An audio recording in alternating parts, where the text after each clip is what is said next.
नमस्कार, मैं पेन वाजपेयी अपने YouTube चैनल मेन वाजपेयी पे आपका बहुत बहुत स्वागत करता हूं।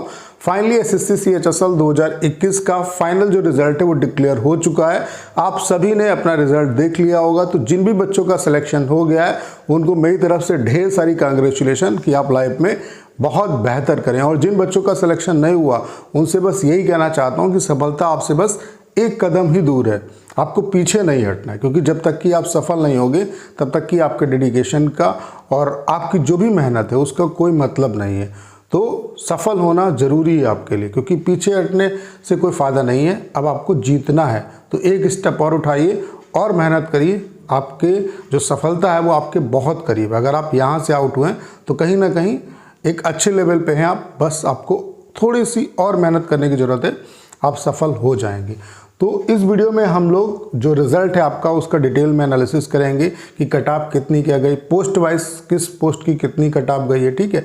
उसके अलावा LDC में मैक्सिमम कट ऑफ और मिनिमम कट ऑफ कितनी गई है उसके बारे में बात करेंगे। PSA की कट ऑफ कितनी गई, ठीक है। उसके अलावा आपका रिजल्ट आने के बाद आगे का जो प्रोसेस है वो क्या होगा, मतलब ज्वाइनिंग का जो प्रोसेस है वो क्या होगा, कितना टाइम लगेगा, तो इन सब पॉइंट पे यहाँ पे हम लोग डिस्कशन करेंगे। तो चलिए स्टार्ट करते हैं।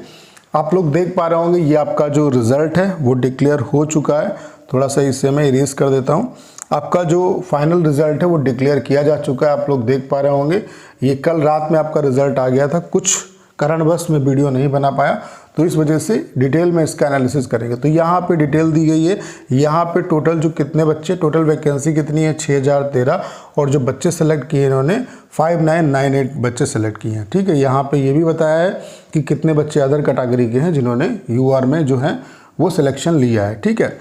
तो आगे बढ़ते हैं, अब बात कर लेते हैं अपने मेन पॉइंट पे कि कट ऑफ कितनी क्या गई है। तो आप देख पा रहे होंगे ये कि मतलब पोस्ट कोड ये है L01। तो अगर आपको ये देखना है कि L01 किसका पोस्ट कोड है तो उसको देखने के लिए आप यहाँ पे आ जाओ। सबसे नीचे ये पोस्ट कोड दिया हुआ है आपका, ये पोस्ट कोड है। यहाँ से और पीछे आएंगे तो L01 का भी आपको पता चल जाएगा कि L01 का जो पोस्ट कोड है वो आपका क्या है, L01। यहाँ से आप देख सकते हैं जैसे कि L4 है, ठीक है। तो L4 किसका पोस्ट कोड है आपका, सेंट्रल ब्यूरो ऑफ नारकोटिक्स, ठीक है। L5 किसका जो पोस्ट कोड है वो है आपका सेंट्रल हिंदी डायरेक्टरेट, यानी कि मिनिस्ट्री ऑफ, आपका किसका है, मिनिस्ट्री ऑफ एजुकेशन का, ठीक है। तो ये सारा कुछ देख पा रहे होंगे। जैसे कि L01 है तो L01 किसका है, कैबिनेट सेक्रेटेरिएट का है, ठीक है। L02 किसका है, सेंट्रल एडमिनिस्ट्रेटिव ट्रिब्यूनल का है, ठीक है।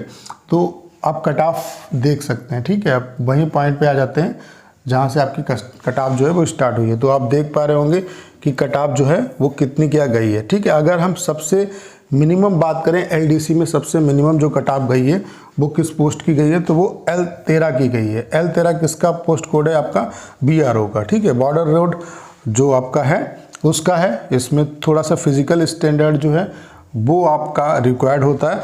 तो L13 की जो कट ऑफ है वो आपकी PSA से भी कम है, ठीक है। आप लोग देख पा रहे होंगे L13 की जो UR की कट ऑफ है वो कितनी है, 211.43 मार्क्स गई है, ठीक है। L13 की अगर हम बात करें OBC की कट ऑफ तो आप देख पा रहे होंगे 210.20 गई है, ठीक है। L13 की अगर हम ST की कट ऑफ की बात करें तो 187 गई है। L13 की अगर SC की बात करें तो 194 कट ऑफ गई है, ठीक है। तो ये L13 की LDC में सबसे कम जो कट ऑफ है, LDC की सबसे जो कम कट ऑफ है वो BRO की गई है, ठीक है। अगर हम मैक्सिमम कट ऑफ की बात करें तो मैक्सिमम जो कट ऑफ गई है LDC की वो L27, मिनिस्ट्री ऑफ एक्सटर्नल जो अफेयर्स है उसकी जो कट ऑफ है वो सबसे मैक्सिमम है। आप लोग देख पा रहे होंगे इसका जो पोस्ट कोड है वो L27 है, ठीक है। L27 की आप लोग UR की कट ऑफ देख पा रहे होंगे कितनी है, 246.98, यानी कि 300 नंबर का पेपर है उसमें 246.98 पे जो सबसे बेस्ट पोस्ट है वो आपको मिल रही है, 246.98, ठीक है। उसके अलावा अगर हम मिनिस्ट्री ऑफ एक्सटर्नल अफेयर्स की OBC की कट ऑफ देखें तो 239 नंबर पे सिलेक्शन हुआ है। SC की कट ऑफ देखें तो आप देख पा रहे होंगे 240, यानी कि OBC की कट ऑफ कम है SC से, ठीक है। उसके अलावा अगर हम यहाँ पे EWS की कट ऑफ देखें तो EWS की कट ऑफ कितनी है, 243 नंबर है, ठीक है। तो आप ये देख सकते हैं। तो सबसे मिनिमम जो कट ऑफ गई है वो किसकी गई है, BRO की गई है। LDC में, और सबसे मैक्सिमम जो कट ऑफ गई है वो मिनिस्ट्री ऑफ एक्सटर्नल अफेयर्स की गई है। ठीक है, अब अगर हम बात करें PSA, जो PSA की कट ऑफ है वो कितनी गई है, तो PSA की कट ऑफ आप लोग देख पा रहे होंगे। PSA की कट ऑफ यहाँ पे P49 है इसका पोस्ट कोड, यहाँ पे आप देख सकते हैं P49 की अगर हम UR की बात करें तो UR की जो कट ऑफ है वो कितनी गई है, UR की कट ऑफ 214.58 गई है P49 में। BH की जो कट ऑफ है वो 188 है। ठीक है, और P49 में अगर हम बात करें OBC की तो P49 में OBC की जो कट ऑफ है वो 212.54 है। P49 में अगर हम ST की बात करें तो 189 गई है कट ऑफ। P49 में अगर SC की बात करें तो 196 नंबर गई है कट ऑफ। P49 में EWS की बात करें तो 207 नंबर गई है कट ऑफ। अगर हम DEO की बात कर लें, डाटा एंट्री ऑपरेटर की, तो आप देख सकते हैं, ठीक है, यहाँ पे DEO की जो कट ऑफ है वो कितनी है आपका देख सकते हैं। ये UR की जो कट ऑफ है D51 में आपकी कितनी है, UR की कट ऑफ आप देख सकते हैं 239 नंबर गई है। ठीक है, और D50 में आपकी UR की कट ऑफ कितनी गई है, 224 गई है। ठीक है, DO इन कैग और DO अदर देन कैग। ठीक है, तो दोनों का कट ऑफ आप देख सकते हैं। तो ये आपका कंप्लीट जो है रिजल्ट है। ठीक है, बाकी किस पोस्ट का क्या पोस्ट कोड है वो आप यहाँ पे देख सकते हैं। ठीक है, जो अच्छी अच्छी पोस्ट है उनका एक बार में अभी हम एक नेक्स्ट वीडियो में उनको कर लेंगे कि जो मतलब जो ड्रीम पोस्ट हैं, जो मतलब अच्छी काफ़ी अच्छी पोस्ट हैं जो SSC की SSC CHSL के थ्रू उनकी सेपरेट कट ऑफ कितनी गई है, तो उससे आपको एक आइडिया लग जाएगा। जो 2022 वाले बच्चे हैं उनको भी एक आइडिया लग जाएगा। ठीक है, अब बात कर लेते हैं आगे के प्रोसेस की कि आगे का प्रोसेस क्या होगा, ज्वाइनिंग का प्रोसेस क्या होगा और इस प्रोसेस में कितना क्या आपका टाइम लगेगा। देखिए, अभी आपका फाइनल जो रिज़ल्ट है वो डिक्लेयर हुआ है। फाइनल जो रिज़ल्ट है उसके डिक्लेयर होने के बाद अब अगला जो काम होगा वो होगा SSC की तरफ से कि आपके जो डोजियर हैं वो आपका जिस भी डिपार्टमेंट में सिलेक्शन हुआ है, डिपार्टमेंट तो यहाँ पे आपको पता चल गया कि कौन सा डिपार्टमेंट मिला। जैसे किसी को PA से मिला है, किसी को BRO मिला है। ठीक है, किसी को डाटा एंट्री ऑपरेटर मिला है, किसी को रजिस्ट्रार जनरल ऑफ इंडिया मिला है। तो जो भी डिपार्टमेंट आपको मिला है उसमें आपके जो डोजियर हैं वो उस डिपार्टमेंट को भेज दिए जाएंगे। डोजियर भेजने के बाद SSC का काम यहाँ से ख़त्म हो जाएगा और ये डोजियर भेजने का काम लगभग ये मान के चल सकते हो कि 15 से 30 दिन के अंदर SSC जो है वो डोजियर भेज देगी। ठीक है, 15 से 30 दिन आपके लग जाएंगे, यानी कि लगभग 1 महीने के अंदर ये प्रोसेस आपका कंप्लीट हो जाएगा डोजियर भेजने का। डोजियर SSC सभी के जो है जिस भी डिपार्टमेंट में जिसका सिलेक्शन हुआ है वो डोजियर भेज दिए जाएंगे। ठीक है, अब यहाँ से SSC की कहानी खत्म हो जाएगी। इसके बाद का जो प्रोसेस है वो डिपार्टमेंट पे डिपेंड करेगा।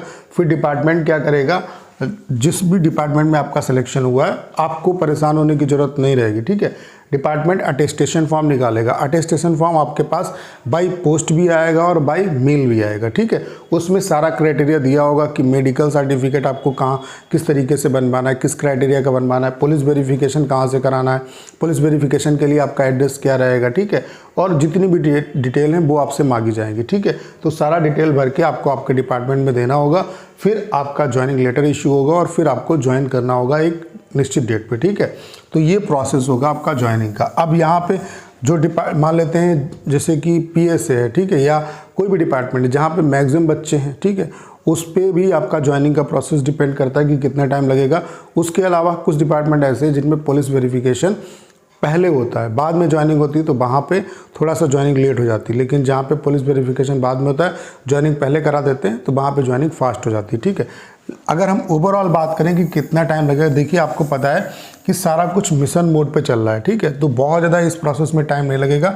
ये आप मान के चल सकते हो कि 3 मंथ्स के अंदर आपकी ज्वाइनिंग जो है उसका प्रोसेस कंप्लीट होने की पूरी संभावना है कि 3 मंथ के अंदर आपका जो प्रोसेस है वो कंप्लीट हो जाएगा और ज्वाइनिंग स्टार्ट हो जाएगी। क्योंकि आप देख पा रहे होंगे कि रोजगार मेला लगातार लग रहा है और इसमें ज्वाइनिंग जो लेटर हैं वो डिस्ट्रीब्यूट किए जा रहे हैं। ठीक है, तो आपके ज्वाइनिंग प्रोसेस में बहुत ज़्यादा टाइम नहीं लगेगा क्योंकि सरकार मिशन मोड पे काम कर रही है, तो बहुत ज़्यादा टाइम इस बार आपको नहीं लगेगा।